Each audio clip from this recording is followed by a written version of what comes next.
What is one thing you would tell prospective students and families about 21st Century? You're not just a number at our school, but you become part of a very supported community. There's a lot of support available here. We are virtual. We may be behind a screen, but we're real people, and we are here to help you. And so whether you're reaching out to your teacher, your advisor, your counselor, whatever staff member you are reaching out to, we are here to help. What is one word that you would think to describe the 21 CCS community? I would say supportive. Belonging? Welcoming. My word would definitely be quirky. For me, it's connection. My word would probably be, I'd probably say opportunity. What advice would you give to students or faculty?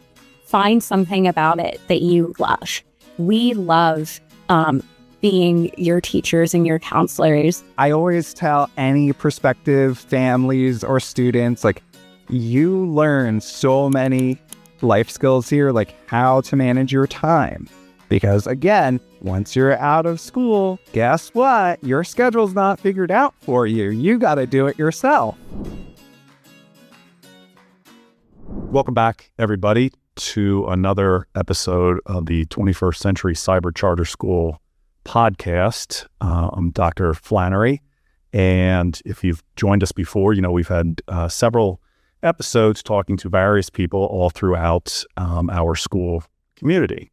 I've been really excited and fortunate to have, I guess, hosted or facilitated those earlier episodes, but today we're going to kind of flip the script a little bit. We have two familiar faces coming back to join us, and I think they're just going to kind of push me aside for today, and they are going to take over our podcast. So, without further ado, Alex, Keturah, the 21st Century Cyber Charter School podcast is all yours.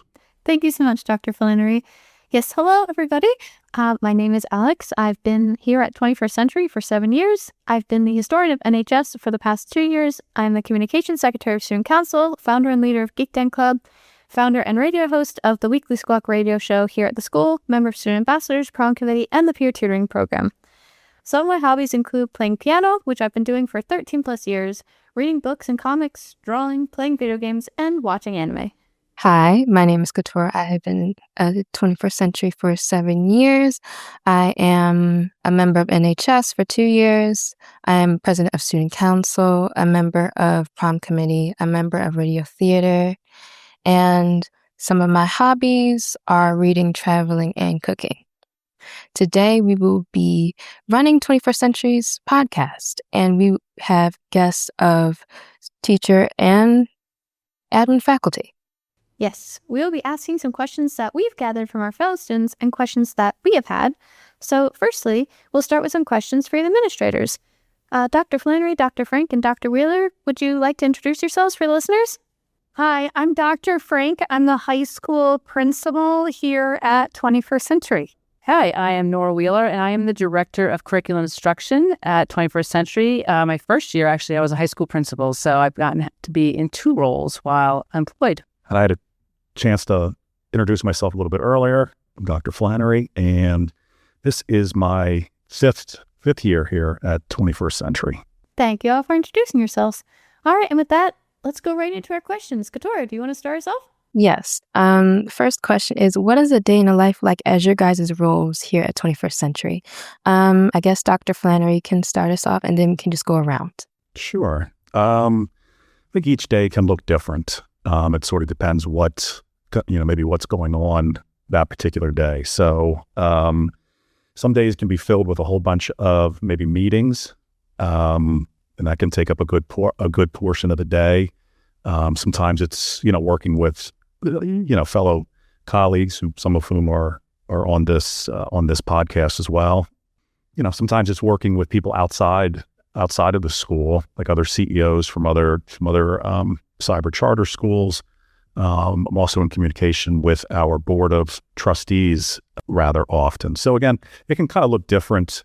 It can look different all the time. With each new day, come some new challenges. But that's fine. I think it kind of keeps keeps people on their toes. And similar to Dr. Flannery, each day can look a little bit different, but as the director of curriculum instruction, I oversee our ISD department, the people that keep Schoology running efficiently and, troubleshooting. I also oversee the content developers, those that partner with the teachers to create the courses, keep them updated, keep them refreshed. And then I have additional people in the department, one who is our media specialist, as well as our instructional technology specialist. So, as a team, the ebb and flow of our work, not only changes every day, but certainly quarter to quarter, beginning of quarters, end of quarters, there's certain routines and whatnot that we need to ensure go smoothly. So part of my job is to facilitate making those things happen, trying to improve our processes and procedures, making sure there's lines of communication open between us and the building administration, as well as students and their families.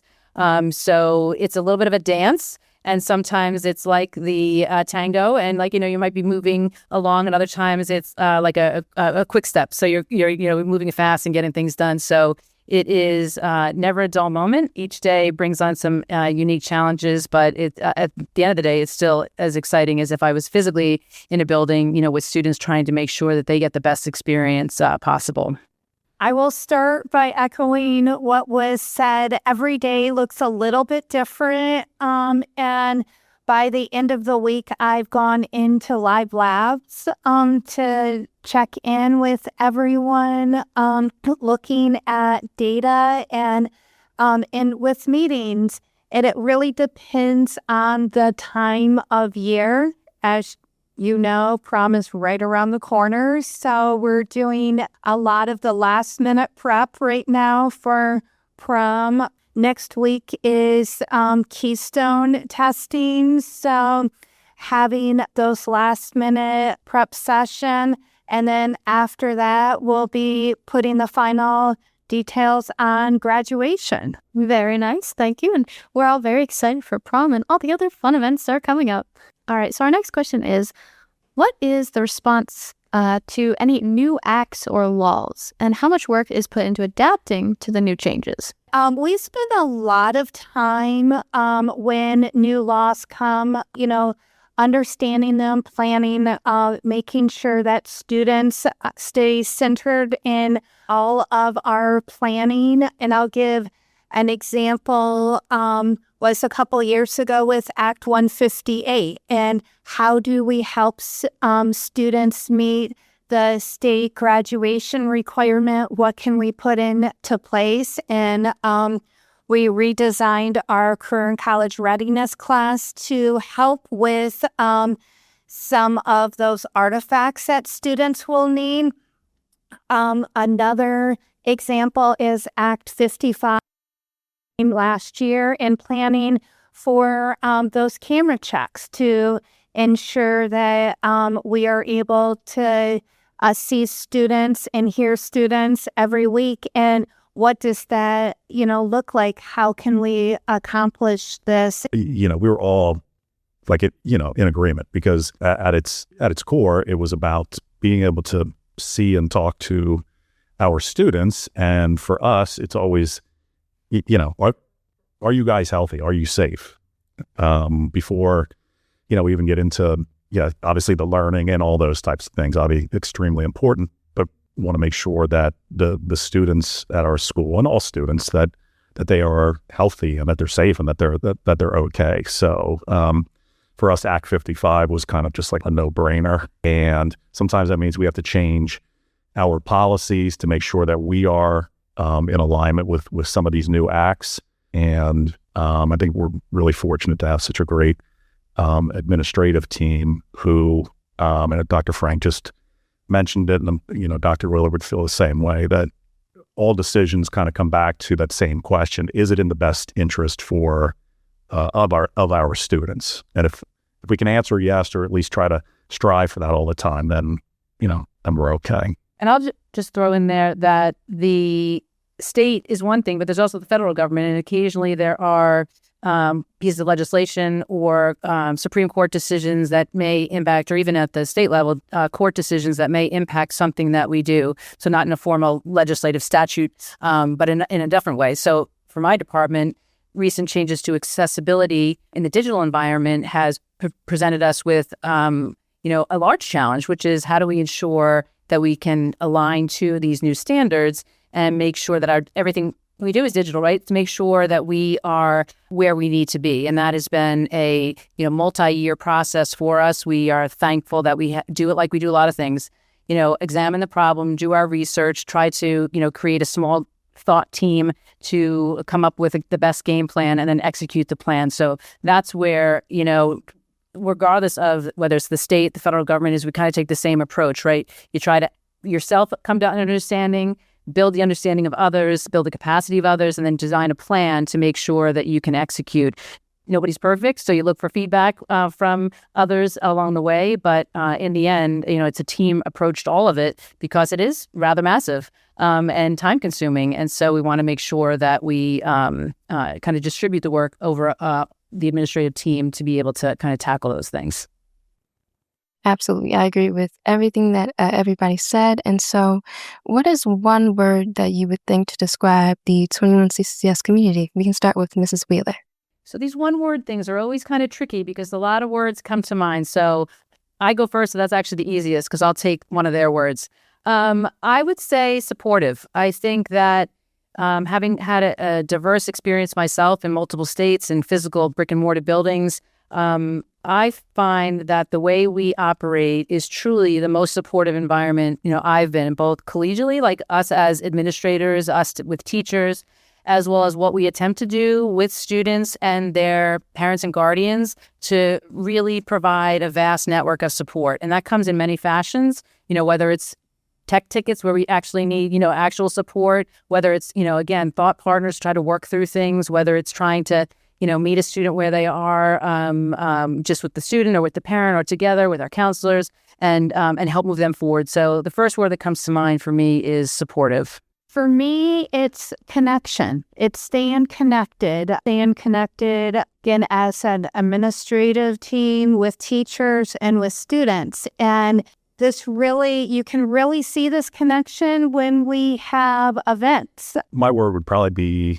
I'd probably say opportunity. I think that the 21st century provides really good opportunities for our students, whether that's allowing flexibility during their day.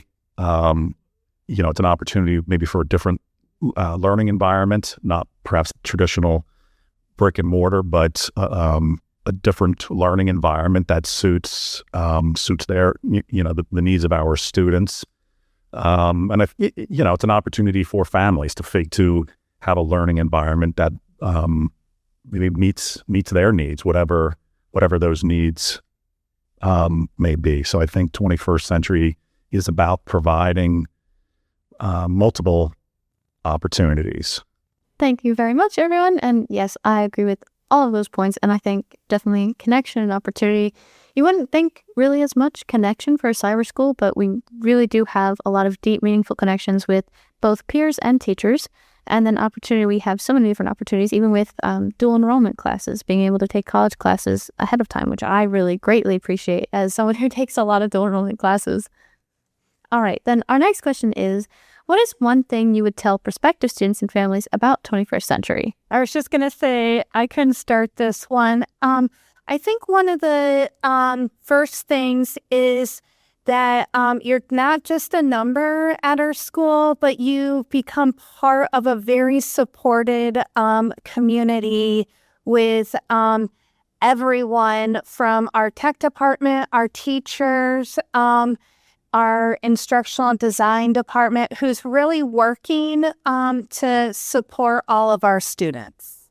I think Monica hit the nail on the head, but sometimes it's a matter of not having any assumptions about what a place is to really understand it. And until you're here, if you look from the outside and think, oh, I know what a cyber school is and how they function, how they operate, it really can be quite different. So to me, it's really is experiential learning, taking it in for what it is, and that team approach that we have allows us to elevate the work, allows us to partner with students in just such a different way, because frankly, we're not encumbered with some of the other things that come along with teaching and learning that might be more of what a mindset, especially if someone themselves have never been a student in the cyber environment.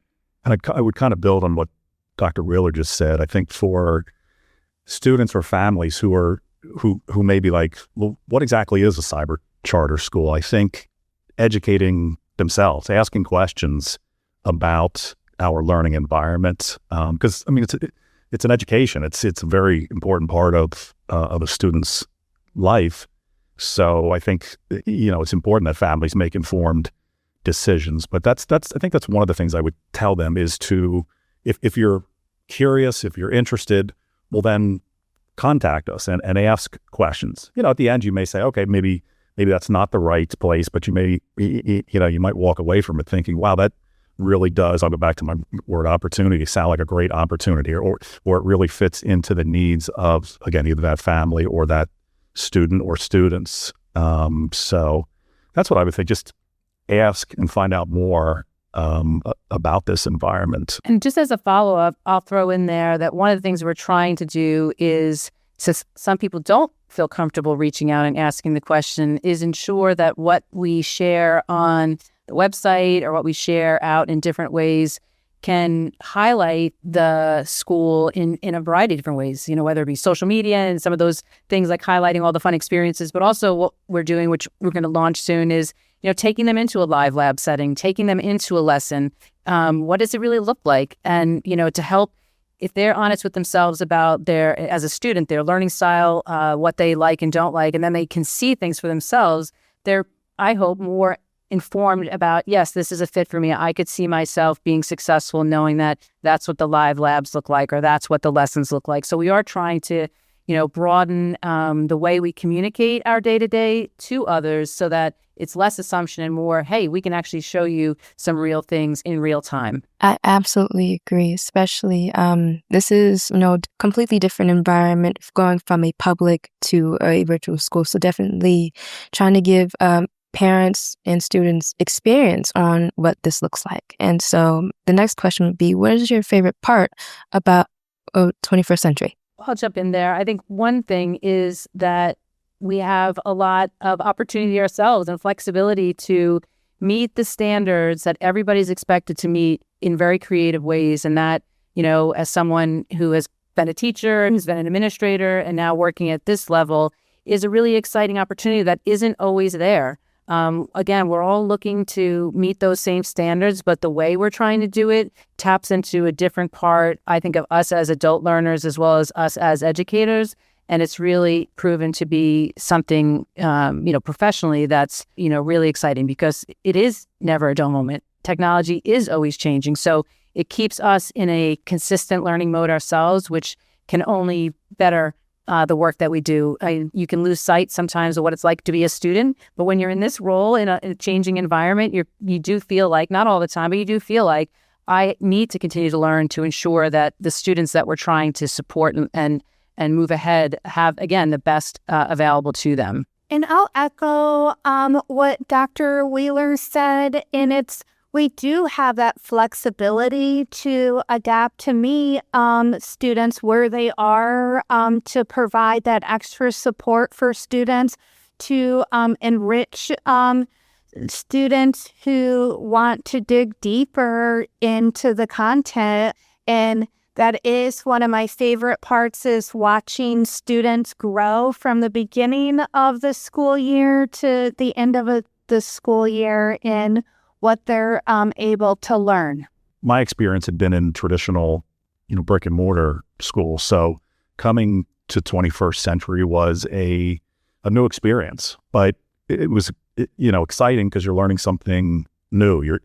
Each day really was different because it was, my first time in the cyber charter environment. So that was, pretty invigorating to be like, oh, this is new. Like, not every day is the same. And, there was a lot of things to learn, and that's great. I mean, you want to keep learning it, at all different ages and all different stages of your career. My other thing would be, like the colleagues, the people that I get to work with, on a daily basis. And I think, again, even some of the challenges we talked about earlier, or things might not look the same each day, keeping the focus where it always should be, on you two, Keturah and Alex, and all the other students. So that would definitely be one of my favorite parts of the school.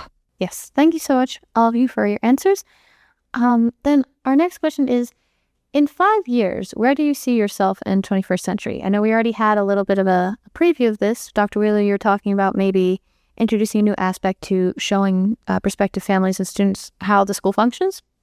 Correct. And in that, again, trying to, if you don't go beyond the surface, you're left with a surface answer. So if you have more there, you're able, again, to explore more. So while we do pride ourselves in having a really strong asynchronous environment, to make sure our courses, run smoothly in Schoology, meet the standards and whatnot, we also really 100% believe as educators that going and attending your live classes is integral to success. When we look at the students that find success in our environment, it's students that are doing both. They're taking advantage of the asynchronous nature to, plan their day and to have that flexibility, but they're also checking in with their teachers. They're also building relationships with their peers, and they're also realizing that, part of education and the purpose behind it is is a social aspect, is to be able to, learn with others, to, in terms of working with a teacher, to be able to go deeper into the curriculum. And it's not just, I'm just going to kind of go through all these lessons and, and finish the quarter as fast as possible, or, leave it all to the end and do it all then. No, we want it to be like a full experience. So in 5 years, from the curriculum side and the course development side, we see it as continuing to ensure that the content is engaging, that it's interactive, that it's meeting the needs of students, that it's not, hey, we're doing it this way because we've always done it this way, to look for opportunities that might be there to expand the way we deliver the curriculum, to meet. We have students that not only from all across the Commonwealth, but a all range of abilities and desires and interests. And, you can't just look at curriculum and course development in one way. You have to meet the needs of a variety of students. And we've continued to do that we've showcased ourselves in a deeper and more meaningful way. So when people are looking for options, they are able to see inside a little bit deeper and say, yes, 21st century is the best match for me, and that, we're going to help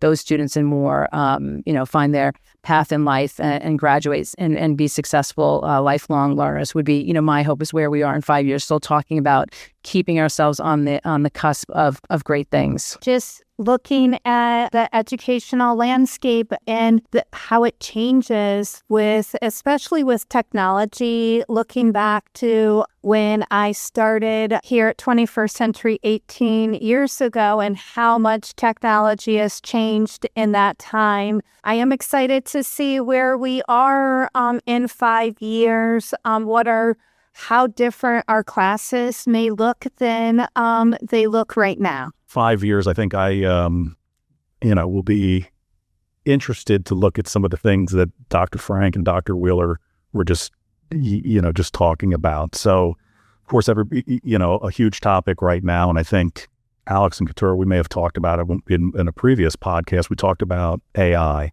So, everybody's got thoughts, opinions, different ways to use it properly, all those types of things. So, I guess that would come to mind to say, where is that going to be in 3 years from now, 4 or 5 years from now, and maybe even looking ahead in 5 years, what will be the new thing? The AI is a big topic right now.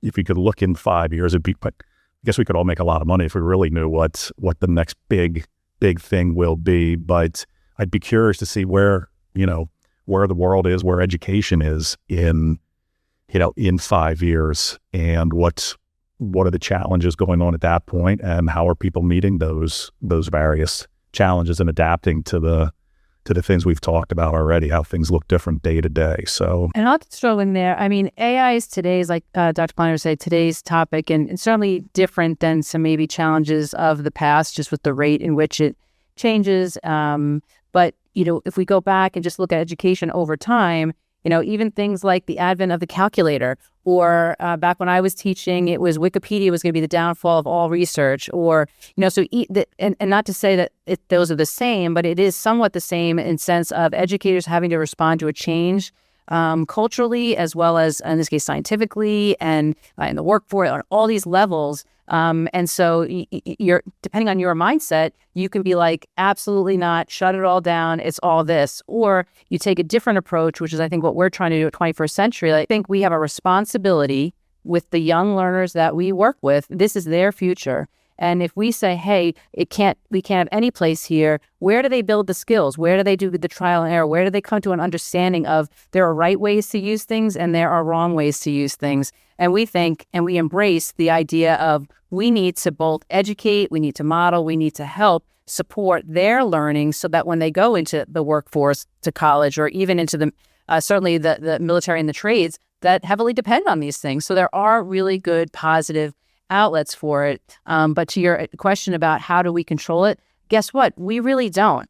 That it is a level of responsibility on the learner, on hopefully on their families, to help co-partner with us to develop this understanding that, there's no shortcuts to success. You might fool yourself into thinking that by, I get a quick response and I'll put it in there, I'll get the assignment. But, what is that doing in the long run? So from, again, the curricular perspective, and certainly, Dr. Frank at the building level, as she deals with these things, we've taken this academic integrity approach. A lot of academic integrity is your personal integrity, right? And so when we see instances where we think people have strayed off of that, it's on us to, bring them to the table, have those conversations, explain why it is that, we don't find that to be an acceptable use of technology, whether it's AI or something else. Like, again, back when I was teaching, kids could Google everything. So maybe it's faster and easier to get to today, but it hasn't changed some of what we need to do in the developmental side, where kids are going to push boundaries. We need to secure those boundaries, and we need to help,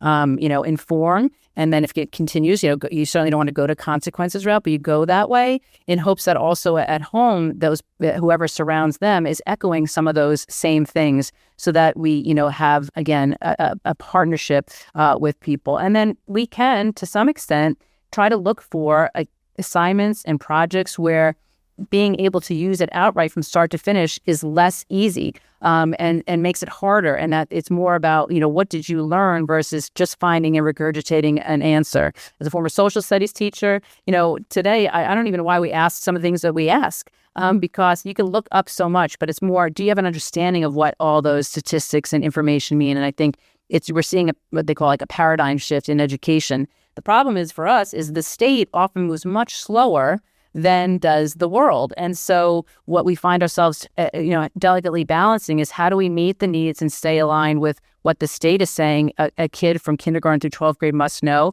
versus what we think that they should know and what we think are challenges out there. So we hope that the conversation across the Commonwealth, in terms of how legislative processes work, our standards work, the expectations, will continue to evolve with us to make it easier for us to do some of these things. But we're not responsible for making it all go away, but we certainly are in terms of keeping pulse to it and making sure that we're as strong as we can be with how we operate. All right. So in the purpose of time, let's go on to our final question for today. So I think this could be broad, but also specifically more for Dr. Wheeler. What is the thought process behind potentially adding deadlines? I know this was a discussion a bit more last year. I haven't seen as much of it this year. Let's first talk about our courses and the fact that students could, up until this year, kind of jump around in the classes, and our curriculum developers work with the teachers and to really make sure that our courses are created in a way that progresses. And if a student is jumping around within the curriculum, they're missing some of those important steps along the way. And by having due dates, it helps students to really stay focused in working through the class from start to finish. And so last year, we started looking at due dates and had a pilot with our advanced placement courses. And then this year we continued with that pilot, and we also added courses at the high school and middle school levels. And we have been surveying students, parents, and teachers of those classes that we have due dates to really gather the information. And again, like I've answered in almost every question, really keeping students in what's the best way for us to educate students in all of this decision making, including the decisions on due dates. And that's why it is so important for us to have that feedback from students on how due dates are supporting them. I would just chime in real quickly that I think it's important the way, Dr. Frankie mentioned it, just being collaborative and, and seeking other opinions as opposed to just being like, I'm just going to make this decision and that's that. Asking for feedback from, various stakeholders, I think is an important part because it's a change. It's a shift in the way things were done or expectations. So I think it's, I'm glad that you brought that up. I think it's an important part of the work that was done and, and the feedback that you were seeking. So like I said, I'm glad that you mentioned that part. And the last thing I'll throw in, because when you asked and directed it to me, I could see why the natural would be like a curricular connection. But, we do build the course to build on each other. That is exactly the learning process. And so it really isn't us just saying, oh, we want people to do it lockstep and whatnot. It is because that's how the course is designed, to go from a start to finish, to build over time, to make connections across curricular ideas and objectives, to build learning, not to, as Dr. Frank said, to skip around. Because then if we look at our overall success rate, when we find students not successful, oftentimes it was because they skipped learning, they skipped things along the way, or they ran out of time to finish the courses. So, it's been multiple years of data to inform, a way to look at our processes and procedures to see, can we improve them to have more students find success? And this is not the answer to it all, but it certainly seems to have helped students improve their overall time management, to get their not only their information or their submissions of their assignments, but to get the adequate feedback and adequate time to respond to that feedback. And so it's an adjustment. Change takes time, but I do think in the long run, it serves us certainly, but more importantly, the students to find more success in more classes, to matriculate and to graduate from high school. So, it really, as Dr. Frank said, is a student-centered decision. Even if the student doesn't feel it initially, I do think in the long run, it's going to be looked on as a really positive thing. All right, wonderful. Thank you so much, administrators, for meeting with us today and answering our questions. Some wonderful answers all around, and I hope that clears up any confusion that any prospective or current 21st students or faculty may have had. Thank you so much. Welcome back, everybody. For our second round of questions, we're going to be talking with some of the teachers and asking some of the questions that ourselves and fellow students may have. So the teachers that we have here today are Mr. Bugay, Mrs. Andrulevich, and Mrs. Duffy. Could you guys please introduce yourselves for the listeners? Hey guys, I'm Mr. Bugay, a science high school teacher here at 21st Century. Hello, I am Mrs. Andrulevich. I am one of the high school counselors. Hey everybody, I'm Mrs. Duffy. I am a high school English teacher. Thank you so much. All right, let's go right into our questions. So our first question is, what inspired you to work at 21st Century Cyber Charter School? I was a student here. So I ended up coming back because I was still in contact with my old guidance counselor, Mrs. McCoy, and she encouraged me to apply here. And the next thing I know, I've been here for 9 years now. So to kind of bounce off of what Mrs. Duffy there said, for me, it's kind of interesting. 21st Century was not my first choice to be a teacher at. I had just finished grad school and was looking for jobs. And at that time, it was really hard to get a teaching job. So I saw 21st Century, had never heard of it, but I applied. And I've been here for 10 years, just about, and it's been such a great time. And it really has taught the lesson of like, hey, your first choice, or, it sometimes takes you a while to find what fits you best. And hey, it took me a bit, but hey, I'm here. I would say that my ending up at 21st Century is actually really similar to Mr. Bouguet. I had also just gotten out of grad school. This was a couple years after COVID, so things were still looking a little differently in the education world. And 21st Century was not a school I've ever heard of. It just came up in the schools that had an opening position. And I was like, hey, this has an opening. This looks really cool. I don't really know what a cyber school is like, but I was really interested in it, and it worked out. And I've been here ever since. What is one word that you would think to describe 21 CCS community? Okay, so I was hoping that long-winded thing would get me a word, but not yet. No, I think the 21st century community, one word, belonging, I think. And I mean, if you can give me two words, maybe, empathy, because I think there's a lot of that across the board here at 21st century, especially because students come to us for so many different reasons.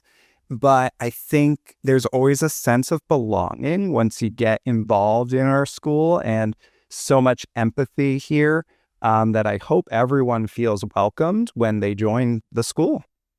And I would like to piggyback off of what Mr. Bouguet said, and welcoming is actually the word that really comes to mind when I think about 21st century, because we have such a unique population where students are coming to us at any point in the year. So whether you start with us on the first day or you start here in May, you are welcomed with open arms from your teachers, from the orientation team, your counselors.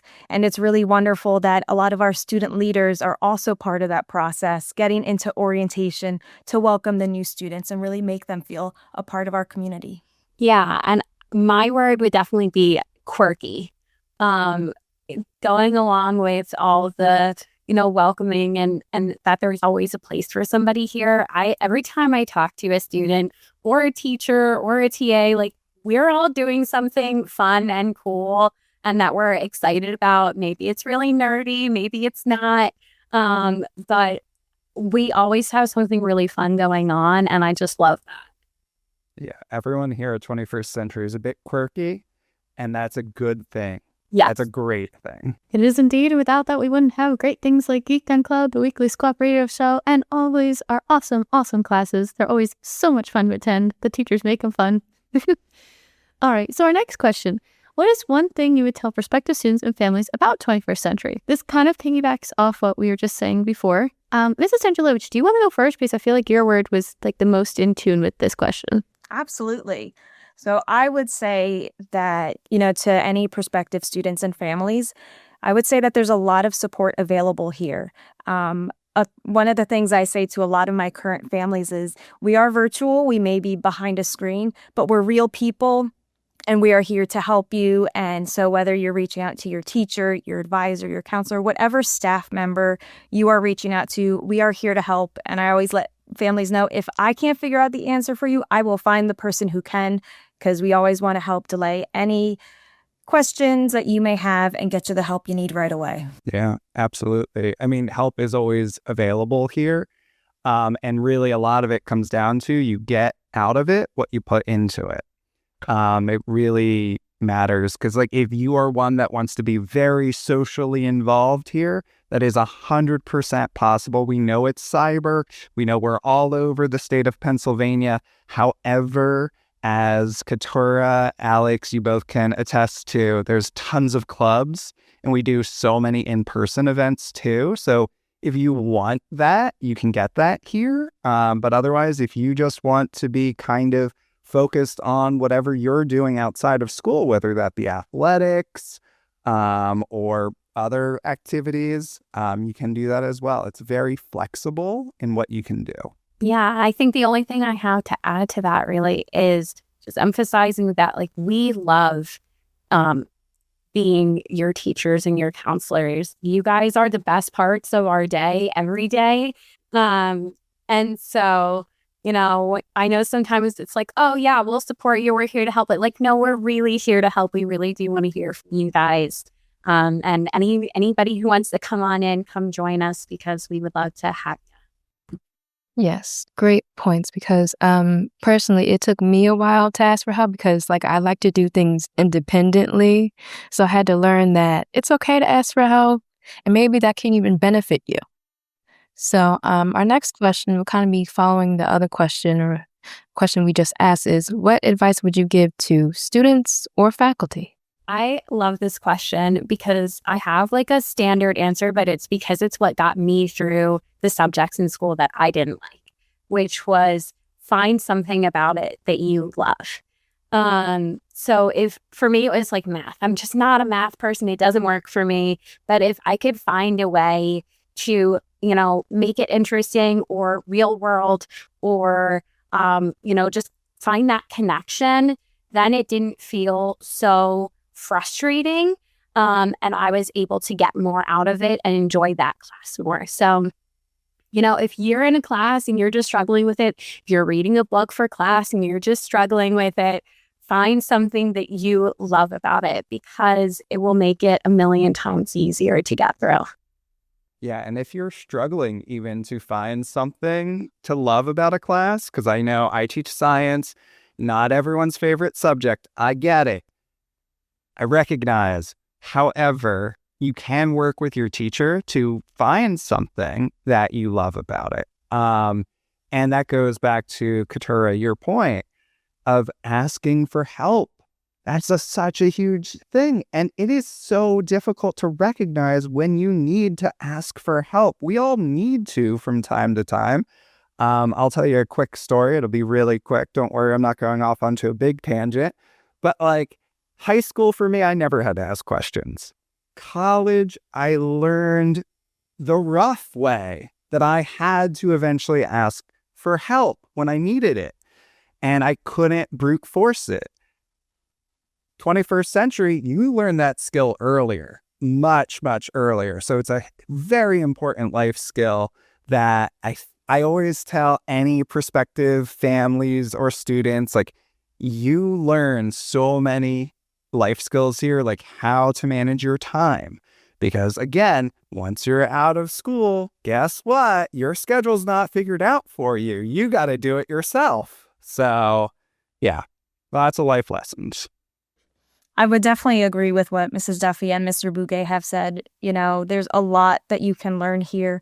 And I think reaching out for help is a huge part of it. So it's really great to hear from students how they have learned to do that in their time here. And as a counselor, we always encourage students, advocate for yourself. If you need any help, reach out to us because it is a wonderful skill to learn. It's hard to do it in high school. I know I was not the best with it either. So it's a wonderful skill to start practicing now. So when you get to college or your next job or whatever that next step is, you feel confident to reach out when you have those questions. So it was a piece of advice that I got when I started here was like, whether it's your first day, your first year, 5 years down the road, if you have a question, don't hesitate to reach out.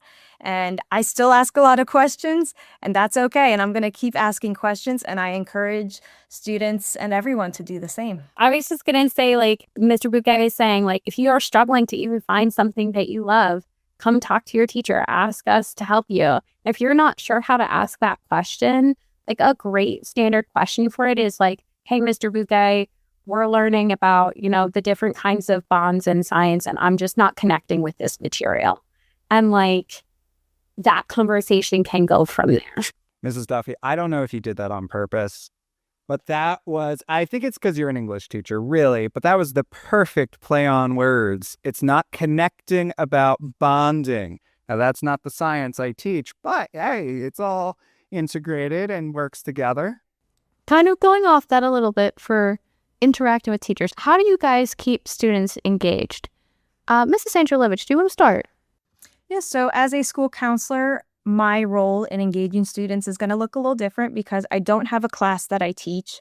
But what I always encourage students to do is to get involved here at 21st Century in many of our wonderful clubs, participating in classes, really connecting with others. But I also like to get to know students on a more personal level too. So while I'm here to talk to you about maybe your academics, maybe if there are any struggles, your future plans, I encourage students, come meet with me and we can just chat about whatever. Like, I've had very long conversations with students about their pets, and I love it. And I love to hear about all those little things in your life that are going on and that make you unique. So I always tell students, come meet with me in the VO. I love to just chat about anything with you, and hopefully that helps them build a connection to me, but also to the school and other people as well.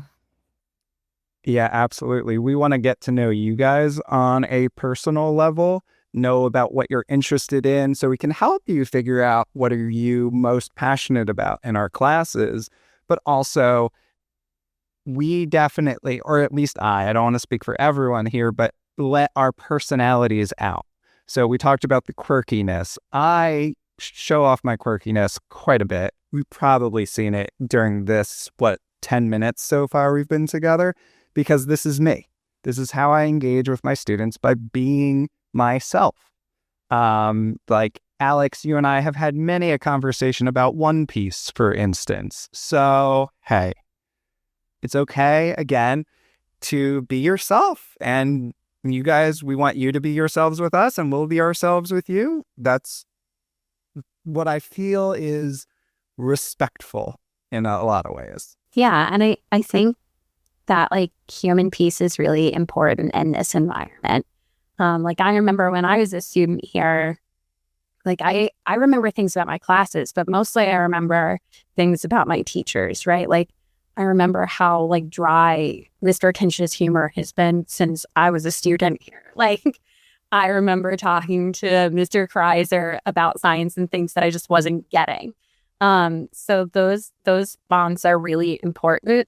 And I think also, like, going back to the previous piece, helping, like, taking those bonds, like Mr. Bouquet said, and turning them into like your academic passions. Like, how does who you are relate to what we're doing in class and who you're going to be 10, 15, 20 years from now? Yeah, I absolutely agree. Especially sometimes me and Miss Duffy talk about a lot about the books. Recently, we've been talking about a book called Namesake, and it's a crazy book. And I'm almost finished the book. But anyway, the next question would be, how do you stop students from exclusively using AI instead of writing their own work and or completing their own assignments? And we can start with Mrs. Andrew Lovwich. So for me, again, not in the classroom as a teacher, but I do find that even as a counselor, I am helping students with a question on like a general assignment, but I always encourage them to really just put things in their own words, because we want to hear your voice and your explanation. So I'm always encouraging them, just get your own words out first, because that is what your teachers are going to want to hear. Because you can't always rely on AI, and it will make your voice really formal sometimes, and that's not you, and we want to hear directly from you. So, give it your best shot, give it a fair try, and just use your own words. Yeah, absolutely. We want to see you as the person you are, the personality you have in your work. We don't want to see an AI regurgitate information. Overall, AI is a new tool, right? And we don't want to overly rely on it. That's the grand scheme. And we don't want you guys to rely on it too much, because then that removes some critical thinking skills, like skills you need to evaluate the world around you and know what's going on and come up with new ideas. And this is the thing AI can't do, is come up with new ideas. You guys are the ones that are going to have the new ideas and present them one day, which is why it is such a big deal for us that we want to see your work, not the work of an AI chatbot. So how do we deal with that? That's a topic everyone's working with, I think, in every school across the country, across the globe. But I could tell you, for me personally, a lot of it comes down to the types of questions, where it's asking to in science to cite specific evidence. So unfortunately, for those students out there that only want to give one-word answers, that's not always acceptable in my class. I want to see your thought process. The other thing is, still even with that, some students unfortunately still use AI for all their work. And that's when it turns into, okay, it's time we have a conversation. Hopefully starts with just a one-on-one conversation between me and the student. Sometimes it might have to escalate to involve the principal, to involve parents. But yeah. Yeah. And I think it gets back to that learning piece, right? Like when we're asking you to do something, it's because we're trying to assess your learning and help you learn. And AI can't learn for you. It can do a lot of things, but it can't do that. And so I think it becomes a conversation of what is the point of school, right? And that's to learn.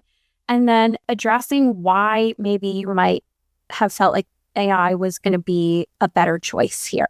Are you overwhelmed? Do you not understand it? There are a lot of reasons that students turn to tools like AI, and then figuring out better ways to address those concerns, making sure that everybody feels supported, and not just like, hey, you shouldn't be using AI, don't do that, because that's not super helpful. But then also teaching you guys ways that AI can be helpful to your lives, right?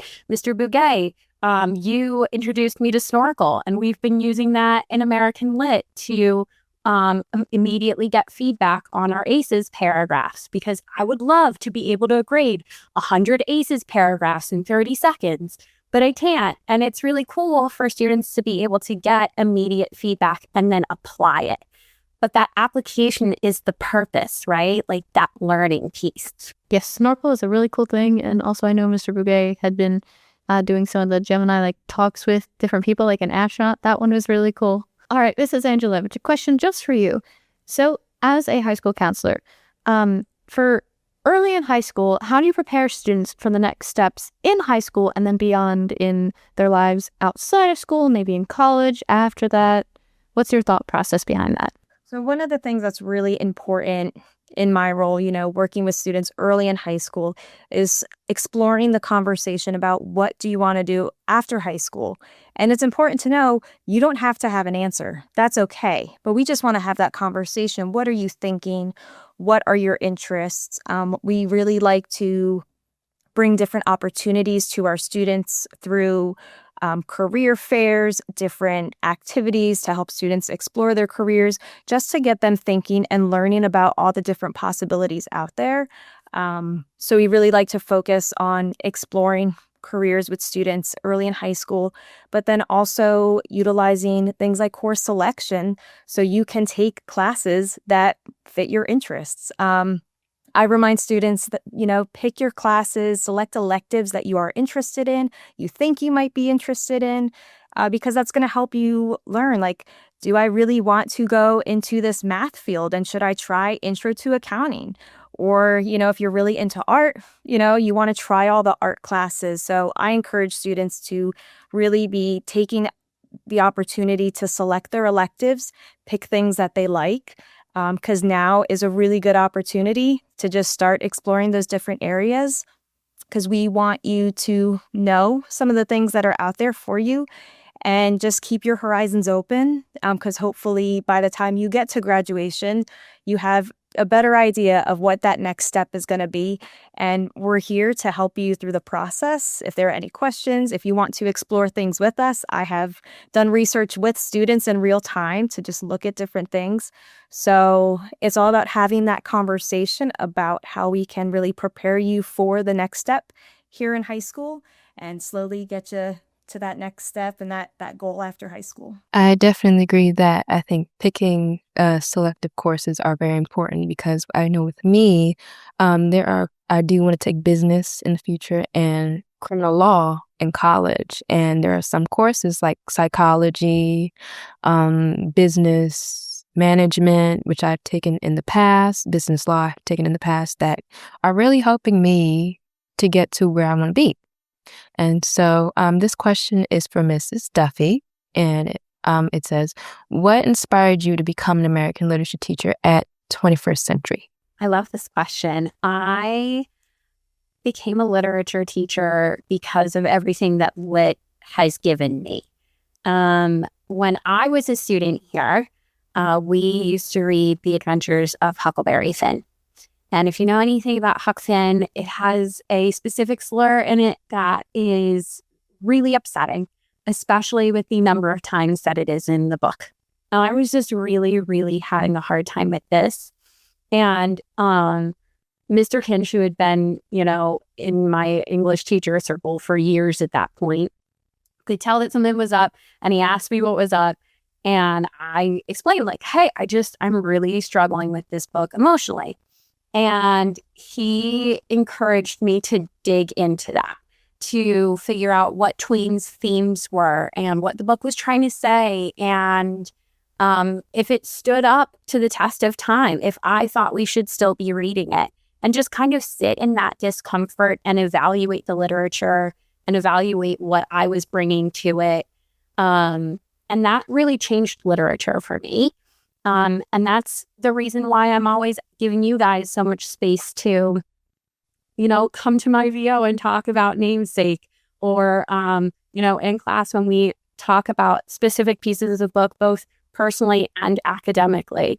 It's because, literature it's academic, certainly, but it's also about the world and about us. And that I love about literature. And that's what made me want to be a literature teacher. Thank you so much, Mrs. Duffy.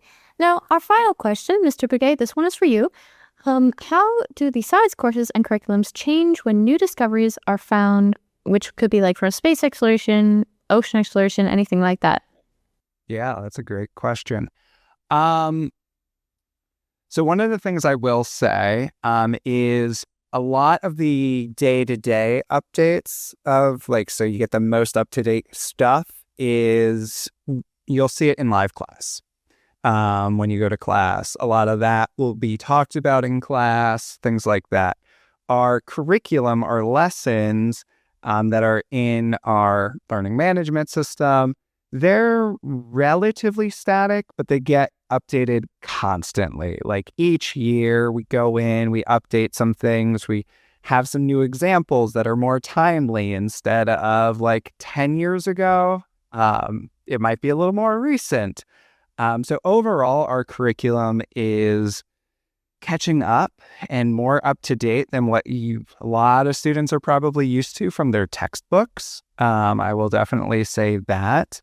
One of the things in Pennsylvania is, and I apologize, Mrs. Duffy, you hear me talk about this in so many meetings, is the Pennsylvania State Steels standards. I won't bore Keturah or Alex with all of the details of it, but it's just about how do we make our science students think more like scientists and engineers. It's all about getting that. So when you see the science questions are no longer just here's a vocab term, here's a definition, you can blame those new standards. But it is to make you more critical thinkers, to think like a scientist, to question and know how to go about it properly so you don't fall into any fake science or things like that. So how do you do that in a manageable way? And that's one of the things you'll see in your assignments a lot of times in science is those will be the ones that are the most up to date. Lessons do sometimes lag a little bit, but not really more than 2 years at most. Assignments will be created a lot of times by the teacher teaching the class to see what is needed for a student to show that they understand and can start thinking like a scientist.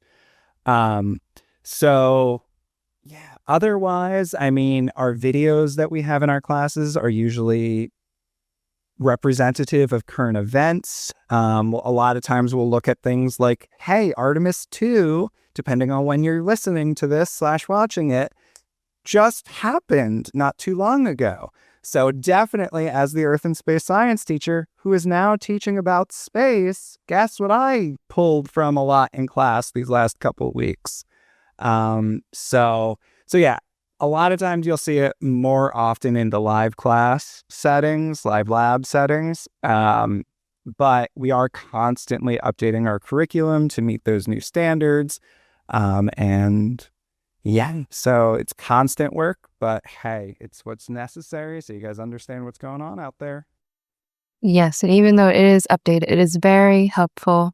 And so that is it. So thank you so much to the teachers for being here, be able to do this podcast. And thank you so much for being, amazing teachers and helping students any way that you guys can. Yes, thank you so much. We really appreciate you guys. All right, then. You guys were great interviewers. Thank you, Mr. Bouquet. All right, then without further ado, that concludes this episode of the 21st Century Cyber Charter Schools podcast. So we were able to ask the questions that ourselves and our fellow students were curious about. And if you, the audience, have any questions that you would like to get answered, please stay tuned for future podcast episodes and feel free to visit 21st Century Cyber Charter School's website at 21cccs.org. Thank you so much for tuning in.